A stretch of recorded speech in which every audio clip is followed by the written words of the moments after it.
I'm going to give you pure spontaneous this morning. I read this verse yesterday morning, Matthew 25:22. Can somebody look that up and read it really loud? We're going to participate this morning. By the way, I sure love you guys.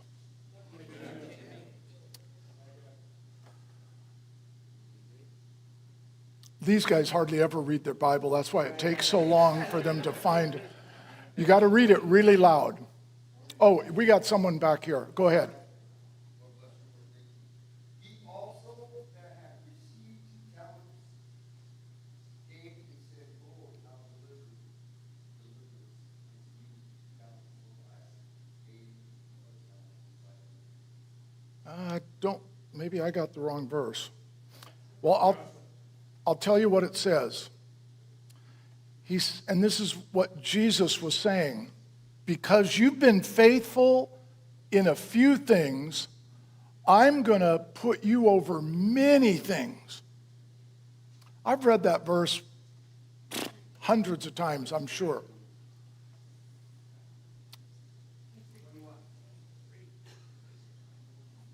Thank you. I read that, and it was like the first time I'd ever heard it. It was so fantastic. I can't really explain such a relief because of how we so often think of God. Because in this story, the wealthy man that had given him a little talent, a little bit of money, and he said, just do something with it. Try to earn some interest. And so now he came back and he had earned some interest for him. And he says, because you were faithful in this little thing, these few things, I'm not going to make you in charge of a few things. I'm going to put you in charge of many, many things. How many of you, if you're totally honest, really wish you could have a do-over in your life and that you do so many more things right and be much more faithful? Have any of you ever had that thought? Well, I felt the burning love of God in this verse. If you just be faithful, even if you've been just faithful in a few things, I will magnify my mercy to you and give you incredible responsibilities in the ages to come. And you will get to rule and reign with my Son, Jesus Christ. And I just want to tell you, I want to silence the voice of the devil that tells you, oh man, you should have, woulda, coulda, shoulda. I call them the 3 failure sisters. Woulda, coulda, shoulda.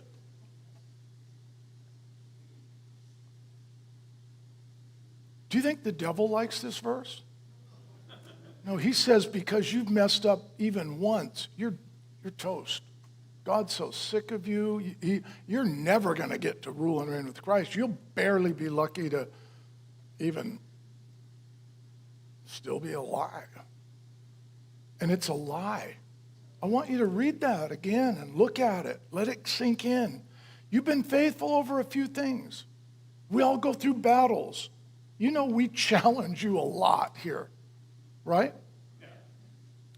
This morning, I just want to lift every weight and say, he's looking down and saying, oh, man, you've been willing to live for me in this crooked, corrupt world that presses you and the demonic pushes on you. I remember one morning a long time ago on a Sunday morning, I woke up and the first thought in my mind was, out of the 8+ billion people on earth, how many of them their first thought was directed to the true and only God, saying, oh God, I just love you. I want you. Oh, I wish I were so much better, but Lord, I love you. How many people this morning felt like that around the whole earth? I'm telling you, God takes notice Jesus said, come to me. I want to meet you. And where did he say he wanted to meet you if you're in trouble? Come to my throne of rebuke. No. He says you can come to a throne of mercy. Because I'm touched. Now, these are real things when the devil puts a veil over us so we can't believe they're real. He says, I'm touched, moved by your feelings of weakness and incapableness and not perfect and should have been better. And he says, when you feel that, come to my throne of mercy. Why? So you can find help in your time of need. How beautiful is that? Just a few things you've been faithful with. I'm going to place you over many things. That's God. That's not how we are. Oh, you messed up. And then I have to, we all know this verse, but we don't know this verse. Here's what I felt like I heard God saying it this way. What do you think I really expect of you? What do you really think that I actually expect from you? In that kind of a voice. He says, you know what? I've already told you. Oh man, oh woman, what is good? And what do I really require of you? Just do justly. Just do the next right thing. And love mercy. Fall in love with mercy. That's not that hard.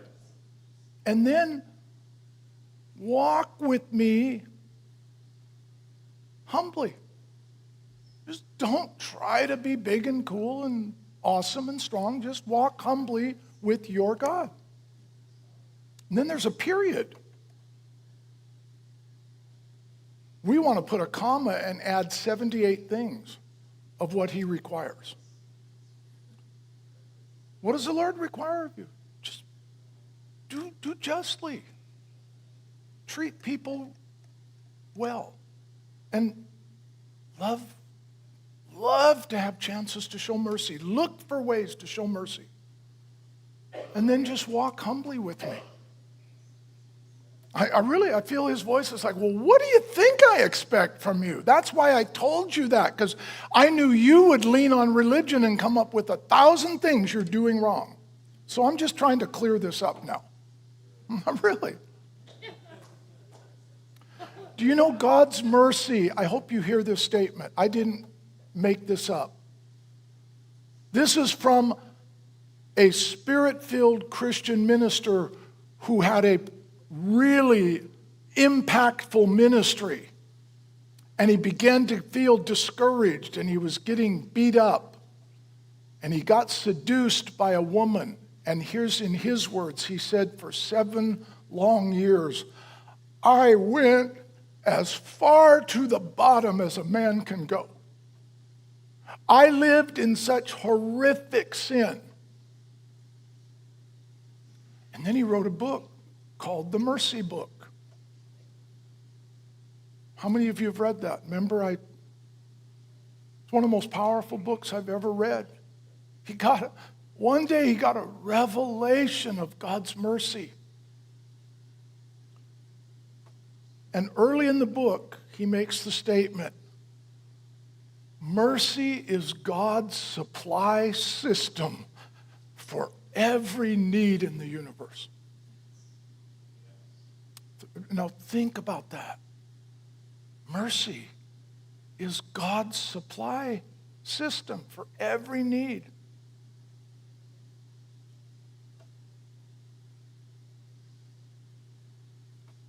Jesus told the religious people, the leaders, the Pharisees, he said, you follow all these scrupulous things in the law, but you have neglected the weightier things, and one of them was mercy. That's what has weight with God. That's why they hated Jesus, because they never comprehended God's mercy. And I have to tell you this because I read it again a little while ago. I don't know, man, I feel so like I'm just dissolving inside about how much God wants some of you to be able to hear this morning. And not just hear it, but pull it into your heart. Jesus heals a man on the Sabbath, and he says he couldn't walk for years. And he says, hey, you've been laying on your little pallet, like your little mattress. Take up your bed and walk. So the guy, he stands up, he's healed. Think if you could not walk, how amazing and powerful it'd be if all of a sudden you could walk. So he picks up his bed and he's heading home, and he meets a group of Pharisees, religious leaders. And they say, why are you violating the Sabbath? You're not supposed to work and carry something on the Sabbath. And he says, hey, basically, I was crippled, I couldn't walk. And a man came and told me to get up and walk and take up your bed and walk. And he did a miracle. Look, woo-hoo, I can walk. Now let the astonishment of what astonished me one time when I read it, all of a sudden, you know what their first question was? Who? Who told you could walk on the Sabbath? They had zero interest in the fact that God just did a powerful miracle for him. No interest, no happiness, no excitement or joy. They wanted a name so they could go persecute someone. That's all they wanted to know. Give us his name. We're going to chase him down and persecute him because he's violating a religious rule. That's how ugly religion is. It creates fog every time. Fear, obligation, and guilt. Think about any person you know that's grown up in a religious system and they've never gotten out of it. I've gone out and talked to people about the Lord many times. And many times, one of their first responses, oh yeah, man, I know I should be going to church. They're shoulding themselves. Actually, it's the devil. I should be getting my kids there. It's all obligation. It's all guilt. It's all shame. It's all fear. That's how ugly religion is. And then the next thing, because we really should have said this first, more and more, I don't know how to describe it, but I encourage you. It's actually kind of terrifying. But I want to dare you to think about a thought. The God that has mercy towards you and me, that's done so many miracles in our lives, there has never been a time that he has not been. Now, I just want you to work on that for just a second. When I was about 10 years old, I remember Roosevelt Grade School, where I went, in Tacoma.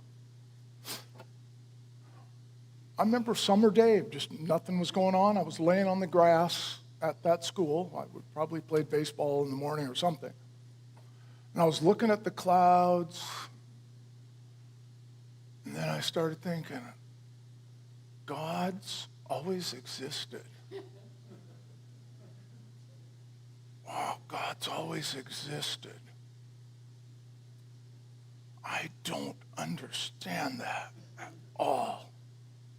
And I started trying to go back in my little mind.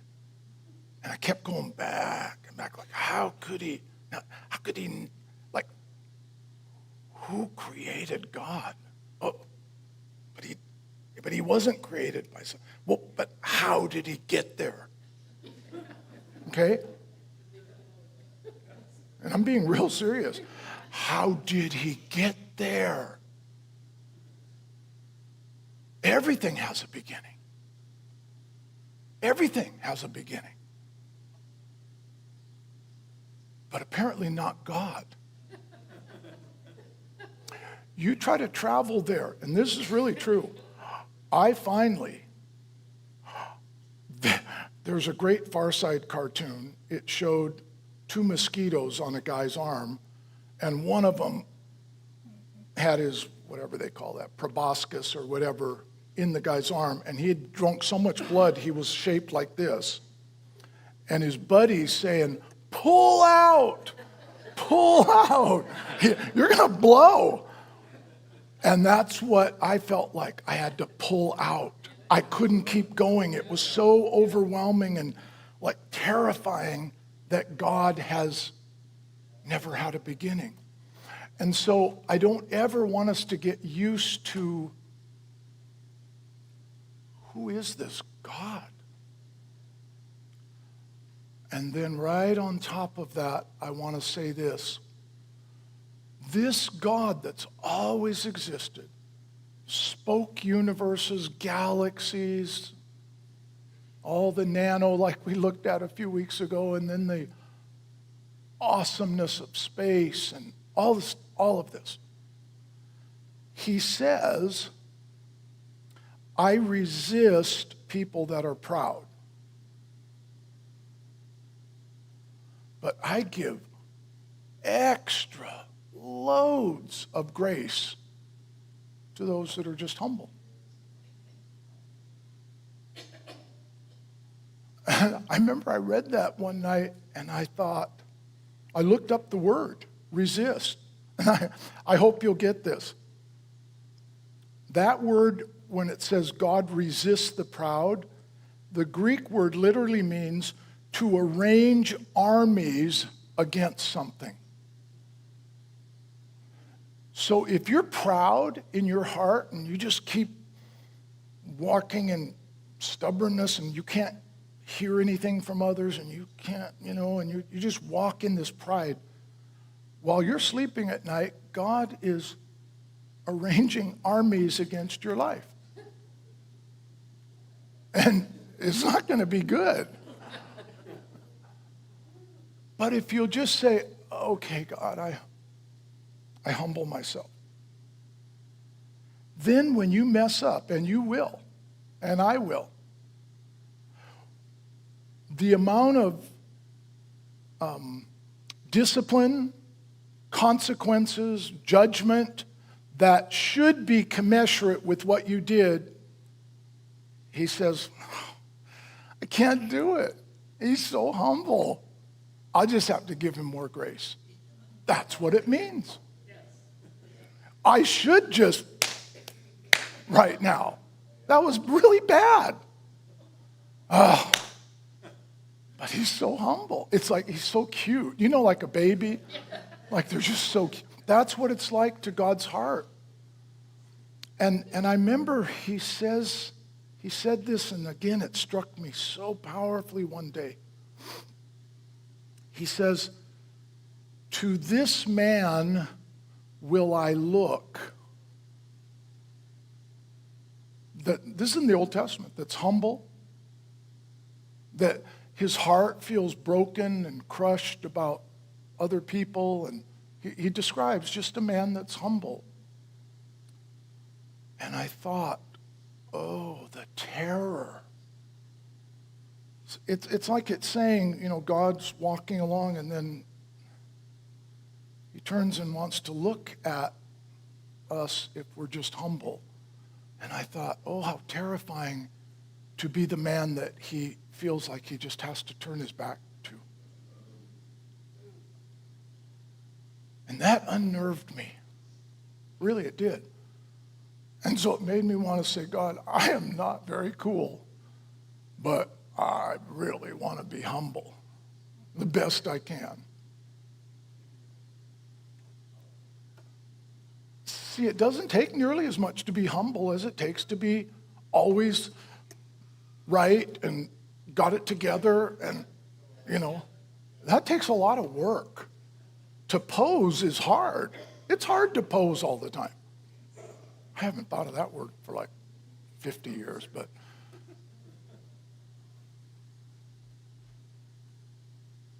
how can this God be this powerful and be attracted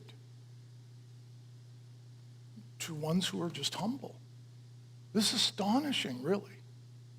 And I'm so encouraging you. There are not, in other words, 90% of God's creation does not wake up and feel like, I just wish I could even be better for you, Lord. I just love you. So here's a word of the Lord. Stop discounting yourself. Stop putting yourself on sale. Stop discounting yourself. Believe what God says about his value system and his measuring system. There's a verse that says we don't frustrate the grace of God. It's as if God has a reservoir of grace, but some of us, we put our thumb in the spout so we can't receive it. He says, don't frustrate my grace. My grace is sufficient for you. My mercy is the supply system for every need you have. Jamie, you do mess up. You aren't awesome, perfect pastor, perfect husband, perfect. You're not. Like, deal with it. Just humble yourself. And then we can walk together. How can two walk together unless they agree? And God says, I like humility. So we just have to agree with him. Then I'll start liking it. I hate it, but I like it. I want more then. I'm almost done. Do you know how Jesus loved the spontaneousness of kids? Everywhere you see it. It's like, don't forbid them. I can see him it says he was holding them different times. Holding little kids. You know why I think that? Because they're so spontaneous.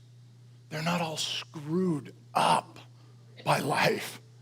They just are happy, excited. You see poor little kids living in terrible, but they're excited, happy, open. They were open. And that's why he said you've got to become like a little child. It doesn't mean you become ignorant and don't know things. It means you know a lot of things and you're still excited about life and God and what he can do and loving other people. And you're just excited. That ministered to Jesus, to hold little kids, to love them, to let them be around him. Can you imagine how awful Jesus' life was in many ways? He's just fighting religious things all the time. The messed up ideas of the Pharisees. That's why he reacted so strongly against it. And if I can say this is in all capital letters in my little notes there in 5 minutes. Let's declare war on every face, every manifestation, every tiny bit of religion that wants to come up in our life, in our church, in our families. Let's just declare war on it and say, I'm so done with it. I'm so tired from it. It's just wearisome. Really, it is. It's really wearying. And this is what I want you to know. Religion always causes restriction. You ever notice that? When you start getting, measuring, limitate, it's just restrictions instantly. That's what the Pharisees, all they did. You got to pay tithe on mint and cumin, and you got to do this, and you can't walk on the Sabbath, and you can't, and you can't, and you can't, and you can't. And it's like, well, what can we do? Nothing. We're religious. In God, see, narrow, this is really important. Narrow is the gate and the way to get into the kingdom of God. That's the words of Jesus. And few there are that find it. But I can promise you this, once you come through that gate, it's a broad kingdom of freedom and life and choices. He's not telling you what to wear every morning. He's not telling you what kind of car to buy, and he's not. And I don't mean broad like sloppy and compromising. I mean broad in freedom, choices. You want to go out and witness today? I'm right there with you. That's what God's saying. You feel like you just need a little bit of a break and you want to go lay down on the beach on Alki? I'm good with that. I'm saying if not 342 days out of the year, but right now, yeah, I get it. Take a break. I'm good with that. I really mean this.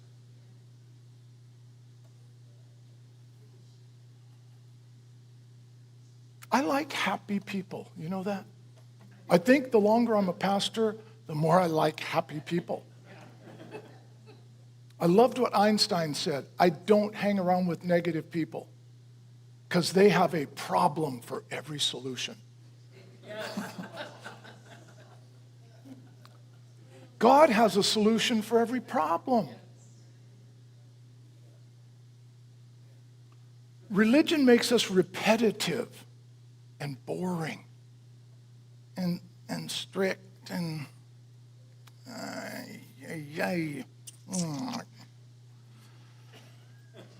I almost said something that slipped out, but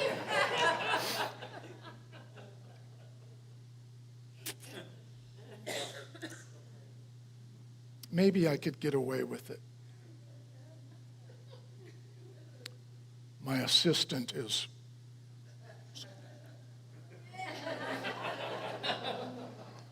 okay. I'll just tell Nance later. That's okay.